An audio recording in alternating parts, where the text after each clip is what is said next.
الحمد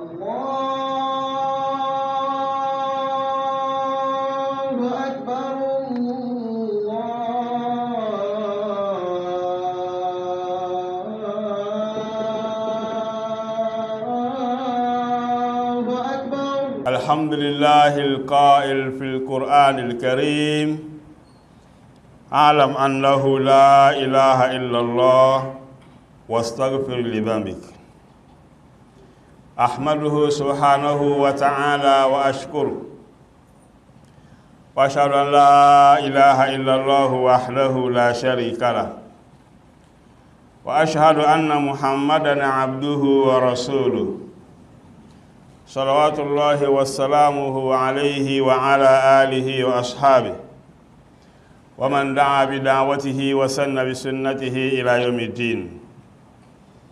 قال الله تعالى في القرآن الكريم: إن الله لا يغفر أن يشرك به ويغفر ما دون ذلك لمن يشاء.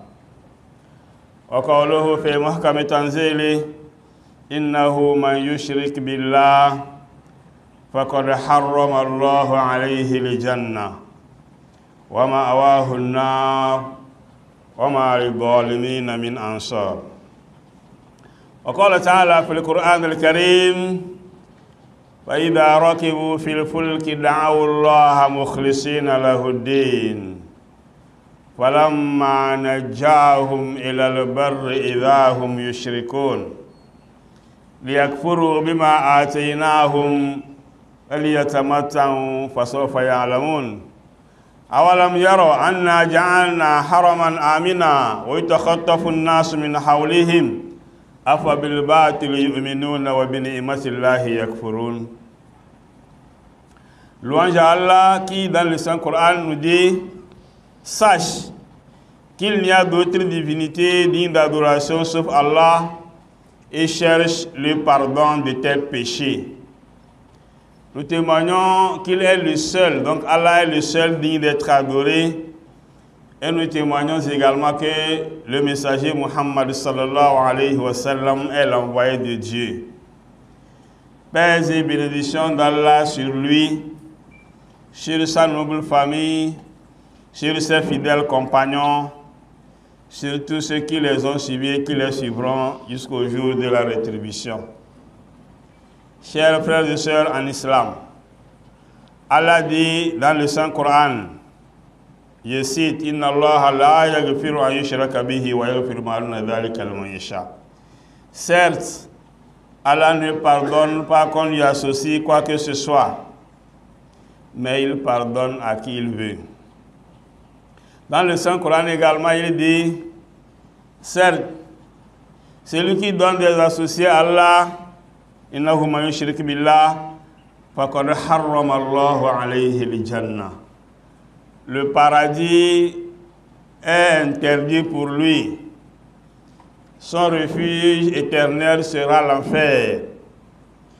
Point de secours ou point de secoureur pour les injustes. Chers frères et sœurs en islam, la formule de la ilaha illallah, c'est-à-dire Allah, il y a d'autres divinités dignes d'adoration sauf Allah, est le socle. C'est le pilier qui nous donne droit d'être musulmans. Et que signifie la ilaha illallah? Quand on dit la ilaha, ay musbitan ibadatillah ma yubadu min dunillah, nafiyan jami'an ma yubadu min dunillah, illallah musbitan ibadatillahi wahdahu la sharika lahu fi ibadatihi kama annahu la sharika lahu fi mulkihi. La ilaha signifie: je rejette tout ce qui est inutile, tout ce qui ne sert absolument à rien, je les rejette derrière moi. J'ai tamisé, j'ai complètement enlevé le nom d'Allah subhanahu wa ta'ala uniquement. Illallah, sauf le Seigneur de l'univers. Et c'est lui que je vais adorer. Je ne lui associe rien dans mon adoration. Et je ne lui associe non plus absolument rien dans sa royauté. C'est la signification de la ilaha illallah quand nous la prononçons. Tout musulman qui dit la ilaha illallah doit savoir qu'elle a une importance capitale dans notre vie. Et nous avons des fruits à récolter de la ilaha illallah ici-bas et dans l'au-delà. Celui qui également délaisse la ilaha illallah et fait le contraire de ça, ne se repent pas jusqu'à mourir, aura également des conséquences désastreuses le jour de la rétribution, qu'Allah subhanahu wa ta'ala nous en préserve. Frères et sœurs en islam. La formule de la ilaha illallah, lorsque nous la prononçons, ce n'est pour rien. C'est pour dire que nous témoignons au plus profond de nos cœurs qu'Allah est le seul digne d'être adoré. Eh bien, Moïse a demandé à Allah subhanahu wa ta'ala, comme des fois, ça nous arrive aussi, et demandons à nos ulémas, demandons à nos alphas où nous entendons les prêches, ah, si tu veux tel, il faut faire tel, si tu veux tel, il y a des formules d'invocation, des rappels. À Bekr, il a posé la question à Allah subhanahu wa ta'ala de lui donner une invocation spéciale pour lui uniquement, que lui, il récite à tout moment. Et Allah lui a dit de dire à tout moment, la ilaha illallah. Il faut prononcer cette phrase-là, cette invocation, ce rappel plusieurs fois. Et Moïse est étonné, parce qu'il pensait peut-être, selon lui, que c'est une sorte de autre, puisque celle-ci, c'est une formule habituelle. À chaque moment, dans nos bouches, c'est la ilaha illallah. Donc il veut quelque chose de spécial. Et le Seigneur lui a dit, si on prenait tout ce qu'il y a dans le ciel et la terre, on met dans le plateau d'une balance, et on prend la formule la ilaha illallah, on met dans l'autre plateau de la balance, la formule la ilaha illallah sera plus lourde que tout ce qu'il y a dans la terre et au ciel, sauf Allah subhanahu wa ta'ala. Donc, c'est la raison pour laquelle le messager d'Allah Muhammad sallallahu alayhi wa sallam, au début, il n'a pas eu de facilité dans l'exercice de sa fonction, dans l'exercice de sa mission. En disant aux Arabes de dire la ilaha illallah, c'est-à-dire de délaisser complètement les idoles et de se cantonner uniquement à Allah subhanahu wa ta'ala dans tout ce qu'ils font. Les Arabes, ils avaient bien compris ça. C'est pourquoi sinon, s'il fallait dire la ilaha illallah uniquement, ça ne devait pas causer de problème jusqu'à ce qu'on le chasse de la Mecque vers d'autres destinations. C'est que c'est une formule, c'est très lourd pour celui qui le dit, pour le seul en islam. Donc, celui qui dit la ilaha illallah, cela veut dire qu'il a complètement délaissé les idoles. Il a laissé les légbas. Il a délaissé les talismans. Il a délaissé les aumônes que les gens font à leurs fleuves. Il a délaissé les aumônes que les gens font aux arbres. Celui qui dit la ilaha illallah a délaissé, il laisse complètement les aumônes que les gens font au niveau des carrefours. Pour celui qui dit la ilaha illallah connaît sa valeur, ça veut dire que tout ceci là, il a délaissé. Il a délaissé tout ce qui est relatif au talisman sur lui. Quelqu'un qui vient dans la prière, il est dans la prière en disant Ashhadu an la ilaha illallah. Regardons la ilaha illallah. À chaque jour, lorsqu'on fait l'appel pour la prière, après le takbir, on dit Ashhadu an la ilaha illallah, Ashhadu an la ilaha illallah. Quand on veut la kawara également, on dit Ashhadu an la ilaha illallah, Ashhadu an la ilaha illallah. Chaque temps, frère en Dieu. Et dans le Coran, le verset, selon les ulémas, qui a le plus d'importance, plus que les autres versets, c'est le verset de trône, Ayat al-Kursi. Il commence par quoi? Allahu la ilaha illa huwa al-hayyul qayyum. Vous voyez, frère, c'est en islam. Dans la prière également, chaque jour, nous disons Iyyaka na'budu wa iyyaka nasta'in au moins 17 fois. Pour les prières obligatoires. Le musulman dit c'est toi seul que nous adorons. Le secours, c'est auprès de toi également que nous le cherchons. Frères et sœurs en islam, nous devons donc incorporer la ilaha illallah dans notre vie. Que cela devienne vraiment notre quotidien. Et ça, Inch'Allah, notre vie elle sera excellente. Et le jour de la rétribution, il y aura également des grandes récompenses pour ceux-là qui disent la ilaha illallah.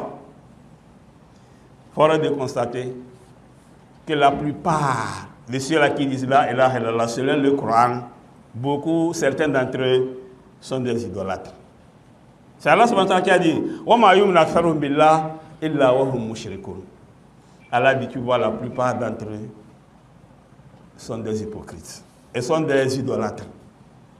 Illa wa hum mushrikun. C'est maintenant, le musulman va dire la ilaha illallah, mais quand il a un problème, il doit aller avoir l'aide divin.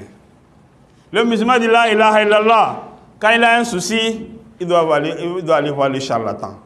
Le musulman dit la ilaha illallah, lorsqu'il a un souci, il doit chercher les talismans, venir creuser dans sa maison, enterrer et mettre certains sur lui, que ce sont ceux qui le protègent.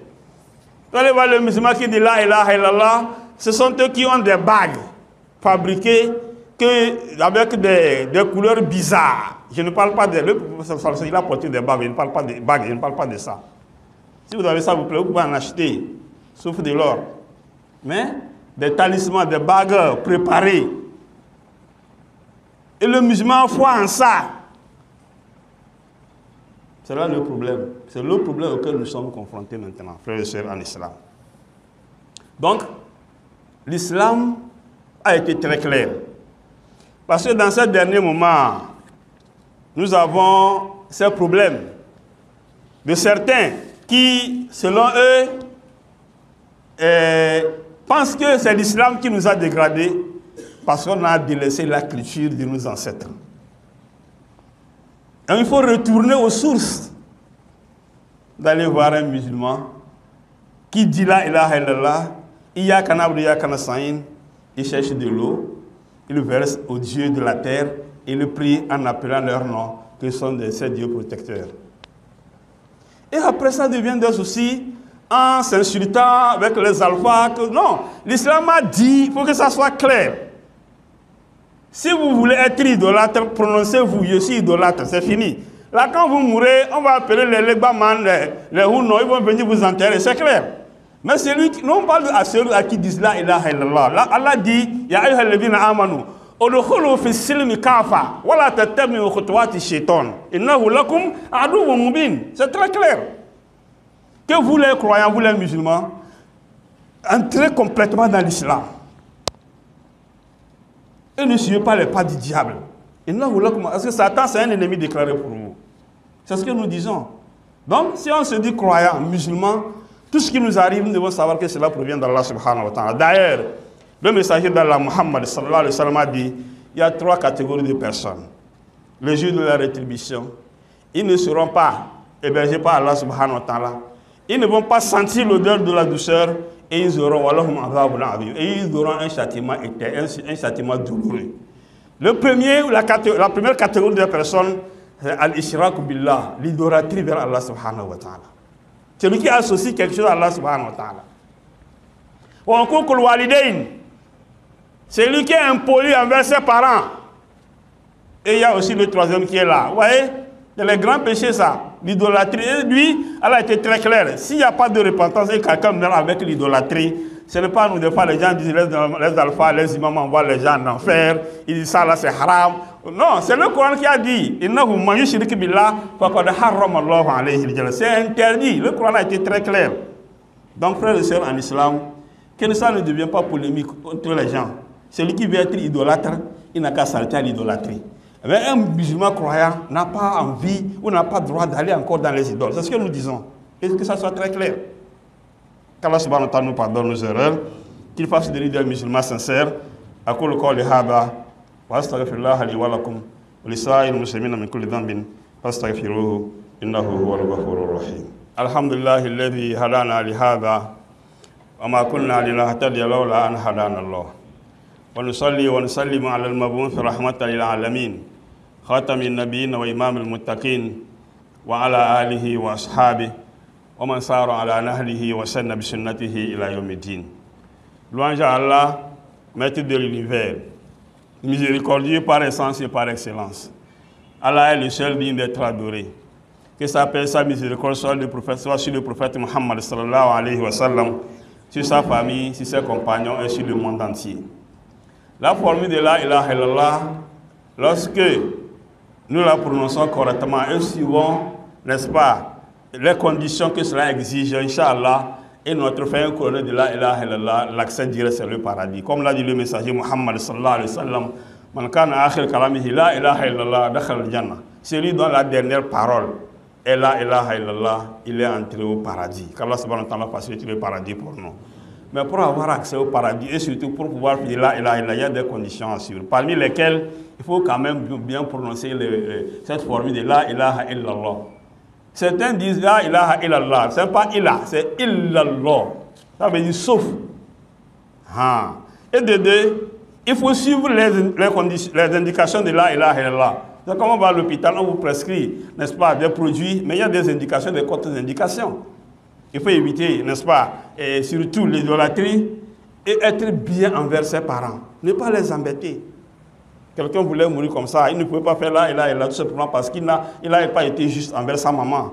C'est au moment où la maman lui a pardonné qu'il a pu dire la ilaha illallah. Donc ça, c'est certaines des conditions de la ilaha illallah. Qu'Allah subhanahu wa ta'ala nous pardonne nos erreurs, qu'il fasse de nous des musulmans sincères, qu'il nous chasse de l'idolâtrie, et qu'Allah subhanahu wa ta'ala fasse que nous puissions bien prononcer et nous cantonner à la ilaha illallah, Muhammad Rasulullah sallallahu alayhi wa sallam. Qu'Allah fasse de nous des musulmans sincères. Frères et sœurs à l'islam, le bureau du comité de gestion de la mosquée de l'université de Lomé nous remercie pour nos soutiens multiformes pour offrir un cadre confortable aux fidèles. Et nous-mêmes, nous l'avons remarqué depuis un moment, les travaux sont en cours pour rénover la mosquée. Après le carrelage, la construction des lieux d'ablution modernes, le comité également veut installer des portes et fenêtres en vitre aluminium en lieu et place de ceux-là qui existent. Et le montant d'exécution de ces travaux s'élève à 1 407 600 francs CFA. Donc, le comité dispose d'une somme actuelle de 900 000 francs CFA et à cet effet, le COUJESMOS vient solliciter en toute bonne volonté pour la réalisation de ce projet et rappeler aux abonnés d'honorer leur engagement pour la cause d'Allah subhanahu wa ta'ala. Le COUJESMOS nous réitère ses sincères remerciements et on veut qu'Allah subhanahu wa ta'ala de vous récompenser ici-bas et dans l'au-delà. Voilà le communiqué qui est là et tout le monde a entendu ce que nous avons dit. Qu'Allah nous facilite les moyens.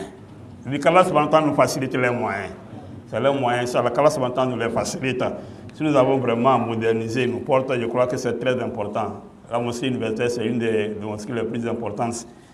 Et tout le savoir se retrouve, en tout cas la majorité se retrouve à l'université.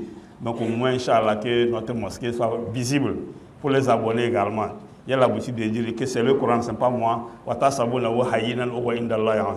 Allah dit, il y a certaines choses, vous les prenez comme des petites choses, mais Allah c'est grand. Peut-être avec nos contributions, une seule personne vient dire, ah, alhamdulillah, moi je vais prendre les fenêtres seul pour mettre en aluminium. Alhamdulillah. S'il y a aussi quelqu'un qui vient, moi j'ai envie de, je vais faire les portes, alhamdulillah. Peut-être c'est à cause de cette seule chose-là qu'Allah subhanahu wa ta'ala va nous accorder le paradis, qu'Allah subhanahu wa ta'ala nous fasse ainsi, et qu'Allah subhanahu wa ta'ala facilite notre vie pour nous. Nous avons plusieurs parrains qui ont contribué à l'évolution de cette mosquée, qui la plupart d'entre eux, certains d'entre eux ne sont plus de ce monde, notamment le parrain.